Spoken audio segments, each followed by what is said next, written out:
domestic travel? Should people who are here on lesser visas, meaning they're not green card holders, but they're here on some sort of lesser visa, should they be worried at all about traveling domestically if they've been vocal about Palestine or critical of U.S. foreign policy?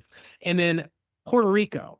If someone's traveling to Puerto Rico, does that count as international travel for purposes of conversation, or is that considered domestic travel? So leaving the mainland is always risky because you're trying to re-enter back, even though it's a territory of the United States. I've had clients who was in Puerto Rico a while back. Then he was put into removal proceedings because he was undocumented and traveled. If anyone has legal status within the United States, the visa is not expired. My clients have been able to travel domestically as long as they have a valid visa. The government has said that if you've overstayed your visa of any type, and you're no longer in status, if you're using your passport as your formal ID to travel domestically, CBP is linked to, they're going to be linking where they can tag you and see if you've overstayed your visa and potentially put you on deportation. After May 7th, the real ID kicks in. So if you don't have any type of legal status, you are not going to be able to get real ID. And then using your own passport as a form of travel, if you're overstayed your visa, could trigger it. If you are in status, I don't foresee any issues traveling domestically, but be cautious about what you have on your phone.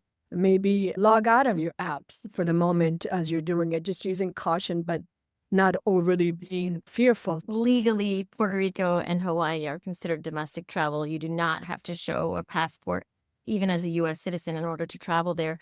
But the only nuance is F1 students. They are able to stay beyond the validity of the visa. There's usually a little confusion with overzealous TSA officers where their status is documented by their I-20, which lays out how long they're actually going to be in school.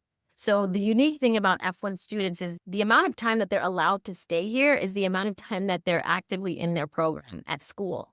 So if you are an F1 student, as Spojbi said, I highly advise that if the face of your visa is expired, ensure you're traveling either with a real ID or a state-issued driver's license, and make sure you have your I-20 with you. So if you have an overzealous TSA officer, you can show that to document that you're currently still in status. Your I-94 can be pulled from cbp.gov. That also should state that your entry is authorized for the duration of your stay. It will say D/S. That DS notation clearly states that you are allowed to be in the United States during the entirety of your school program.